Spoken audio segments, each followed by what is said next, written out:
జై శ్రీ గణేష. మనం మహాభారతం చెప్పుకుంటున్నాం. ఎంతవరకు వచ్చాము? కీచకుడిని చంపాలనుకున్నటువంటి ద్రౌపది భీముడు కీచకుడిని ద్రౌపది ప్రేమించినట్టుగా నటించి అతన్ని నర్తనశాలకు రమ్మన్నారు. ఈరోజు రాత్రి వాడిని చంపబోతున్నారు. ఎలా చంపారు? వాళ్ళ మధ్య యుద్ధం ఏం జరిగింది? అసలు కీచకుడు ఏం చేశాడు? ఆ తర్వాత ద్రౌపది ఏం చేసిందో చూద్దాం. నేను వలలుని భీముడు అని చెప్పేసి, మాలిని ద్రౌపది అని చెప్పేసి దాదాపు మధ్య మధ్యలో అంటున్నాను. సో ఏ పేరన్నా కూడా అవి వాళ్ళ పేర్లే కాబట్టి అలాగే కంటిన్యూ చేయండి. సరే, ఇక మనము ఇప్పుడు ద్రౌపది చెప్పింది కదా కీచకుడితోటి, రాత్రి రా, నీతో నేను ఉంటాను అని చెప్పేసి. ఇక వాడి ఒక 4 పేజీలు ఉందండి దీంట్లో అయితే. ఆ కీచకుడు మామూలు ఆనందం కాదు వాడిదైతే. ఇట్లా అంటే ద్రౌపది వచ్చినట్టుగా, ద్రౌపదిని కౌగిలించుకున్నట్టుగా భావిస్తాడు. ఆమె అక్కడ లేకపోవడంతో అయ్యో లేదని చెప్పేసి ఏడుస్తుంటాడు. వాడిలో వాడే మురిసిపోతుంటాడు, వాడిలో వాడే ఏడుస్తుంటాడు, వాడిలో వాడే నవ్వుతుంటాడు. అలా పూల చెట్ల మధ్యకు పోతాడు, ద్రౌపది అనుకుంటాడు. ఇలా రాళ్ళ మధ్యకు పోతాడు, ద్రౌపది అనుకుంటాడు. వాడు కూర్చోలేడు, నిల్చోడు, తినడు, స్నానం చేయడు. అసలు ఒక పిచ్చి పట్టిన వాడిలాగా ఎప్పుడెప్పుడు రాత్రి అవుతుందా, ఎప్పుడెప్పుడు ద్రౌపదిని అనుభవిస్తాను అని చెప్పేసి ఆ కామ వికారం అంతా కూడా. అబ్బో 4 పేజీలు ఉంది, మామూలుగా లేదు మనోడి ప్రతాపము. సరే, అలా అలా వాడి ఊహల్లో వాడు తేలిపోతూ ఉంటాడు. ఇక ఇక్కడ ద్రౌపది వెళ్ళి భీముడికి చెప్తుంది, ఇంకా సమయం వచ్చేసింది, రాత్రి అయిపోతుంది, మనం వెళ్దాము నర్తనశాలకు అని చెప్పేసి. వీళ్ళిద్దరూ నర్తనశాలకు వెళ్తారు. ఇక్కడ నర్తనశాల గురించి కూడా బాగా వివరిస్తారు. అంటే నర్తనశాల ఎలా ఉంటుంది అంటే, చీకటి గడ్డ కట్టుకుపోయిన పెద్ద పెద్ద రాతి గోడలతో ఉన్నటువంటి స్తంభాలతో ఉన్నట్టుగా కనిపిస్తుంది. అంటే చుట్టూ చీకటి. ఎవడైనా పిరికివాడు చూస్తే అయితే భయానికే చచ్చిపోతాడు, అంత చీకటిగా ఉంటుంది. అసలు మనిషి మాత్రుడు అక్కడ కనిపించడు.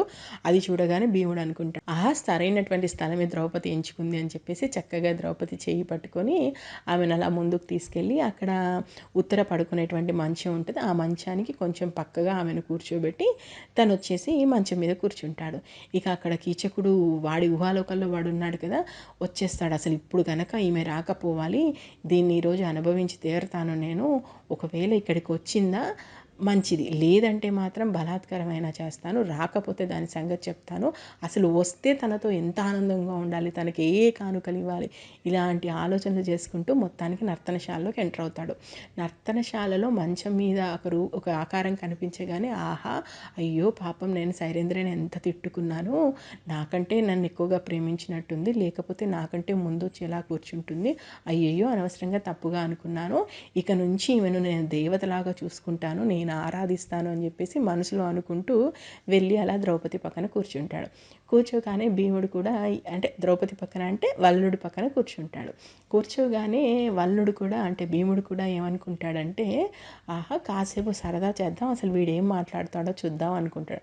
ఇక కీచకుడు ఇక్కడ చెప్తాడు కదా, వాడి గొప్పలు వాడు, నా అంతటి వాడు లేడు, నన్ను చూసి ఎలాంటి ఆడదైనా సరే నా పక్కకు రావాల్సిందే, ఒక్కసారి నాతో సాంగత్యం పొందిందంటే అసలు నన్ను వదిలిపెట్టదు, ఈ రోజు తర్వాత నువ్వే అంటావు, నువ్వే కావాలని చెప్పేసి నా వెంట పడతావు, నేను అంత సంతోష పెడతాను, నాకంటే సుఖపురుషుడు లేడబ్బా. ఇలాంటి 100 మాటలు మాట్లాడుతుంటాడు.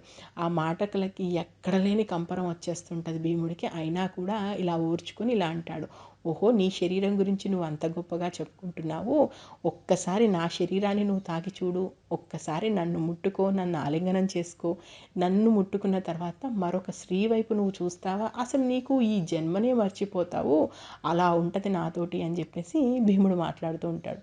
ఇక దానికి మురిసిపోయి ఒక్కసారిగా కీచకుడు భీముడిని పట్టుకుంటాడు. పట్టుకోగానే ఒక్కసారి గట్టిగా పైకి లేసేస్తాడు.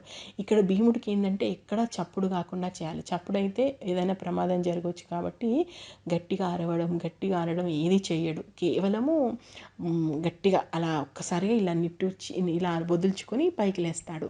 లేవగానే కీచకుడికి అర్థమైపోతుంది, ఓహో ఇది సైరేంద్రి పన్నినటువంటి పన్నాగము, అక్కడ గంధర్వులు 5గురు తన భర్తలు అంది కదా, వాడిలో ఒకడు వీడయి ఉంటాడు, వీడి మీదికి వీడిని చంపి తనను అనుభవిస్తాను అన్నట్టుగా భీముడి మీదికి పడతారు. నిజానికి భీముడు మనకు మహాభారతంలో సింహబలుడు, భీముడు, శల్యుడు, బలరాముడు వీళ్ళంతా సమాన బలమైనటువంటి వాళ్ళు కాబట్టి సింహబలుడు, కీచకుడు కూడా తక్కువ బలవంతుడు ఏమీ కాడు. వెంటనే భీముడు మీద పడేసరికి ఇక ఇద్దరు కొట్టుకుంటారు చూడాలి. ఇక్కడ భీముడేమో ఎక్కడా శబ్దం రాకుండా కొడుతుంటాడు, సింహబలుడేమో ఇష్టం వచ్చినట్టుగా కొడుతుంటారు. అసలు రోషంతో ఊగిపోతూ ఇద్దరు భయంకరంగా కొట్లాడుకుంటూ ఉంటారు. ఇద్దరు ఇలా కుస్తీ పట్టు కట్టి బాహాబాహి చేసుకుంటూ, అంటే మల్లు యుద్ధం చేస్తుంటారు. దెబ్బకు దెబ్బ, పోటుకు పోటు, తోపుకు తోపు, ఒకరిని మించిన బలం ఒకరు చూపిస్తుంటారు. అలా పోట్లాడుతూనే ఉంటారు. ద్రౌపదికి ఏమో ఒకవైపున చాలా టెన్షన్ అవుతుంటుంది. ఎందుకంటే ఎక్కడ తెల్లారిపోతే విషయం బయటపడుతుందో అని చెప్పేసి వీళ్ళేమో అసలు గంటల తరబడి కొట్లాడుతూ ఉంటారు. అలా కొట్లాడి చివరికి ఒక సమయం వచ్చేసరికి సింహబలుడి బలం పూర్తిగా క్షీణిస్తూ వస్తుంది, భీముడి బలం అంతకంతకు హెచ్చుతూ వస్తుంది. ఎందుకంటే ద్రౌపదిని కాలితో తంతావారా, నీ అంతు చూస్తాను అనేటువంటి పగ ప్రతీకారంతో ఉంటాడు కాబట్టి భీముడు అస్సలు అలసిపోడు. అలా కాసేపు కొట్టుకున్న తర్వాత ఇంకా సింహబలుడు చిక్కుతాడు.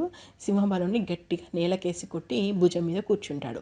అయితే భుజం మీద కూర్చున్న తర్వాత, అంటే నడుము మీద కూర్చున్న తర్వాత భీముడికి ఏమనిపిస్తుంది అంటే, ఒక ఆడదాన్ని కాలితో తన్నినటువంటి వీడు మామూలు చావకూడదు, వీడిని చిత్రవద చేసి చంపుతాను అని చెప్పేసి కడుపు లోపటికి తలను, 2 చేతులను, 2 కాళ్ళను పెడతాడు. అంటే ఒక బంతి, అంటే ఒక మాంసపు ముద్ద అయితే ఎలా చేస్తారో అంత దారుణంగా ఒక ముద్ద చేసి పెడతాడు.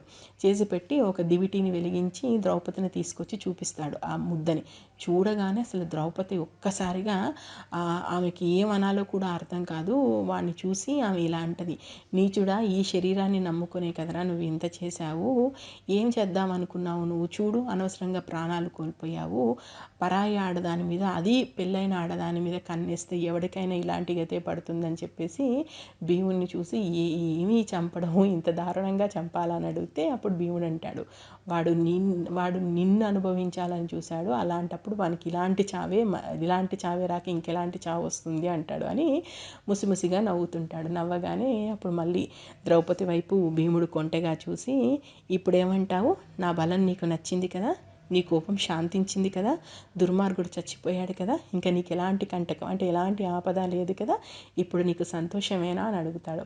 అడగగానే భీముడిని కొనగంటితో చూస్తూ ద్రౌపది సంతోషంగా భీముడి 2 చేతులు పట్టుకొని, ఎవ్వరూ లేకుండా, అంటే మన వాళ్ళు ఎవ్వరూ లేకుండా నువ్వు ఇంత సాహసం చేశావు, నన్ను ఇంత ఆపద నుండి గట్టెక్కించావు, పైగా మన అజ్ఞాతవాసం బయటపడకుండా చేశావు, నిన్ను మించినటువంటి బలవంతుడు ఎవరు ఉంటారు, ఇంతగా నన్ను ప్రేమించేవాడు దొరకడం నా అదృష్టం అని చెప్పేసి 2 చేతులు పట్టుకొని భీముడి వైపు చూస్తూ ఉంటుంది. అప్పుడు భీముడు ద్రౌపది చేయి తీసుకొని ముద్దు పెట్టుకొని, సరే ఇంకా మనం ఇక్కడ ఉండడం మంచిది కాదు, వెంటనే నువ్వు ఇక్కడి నుంచి వెళ్ళిపో, ఆ తర్వాత ఏం జరగాలో అదే జరుగుతుంది అంటారు.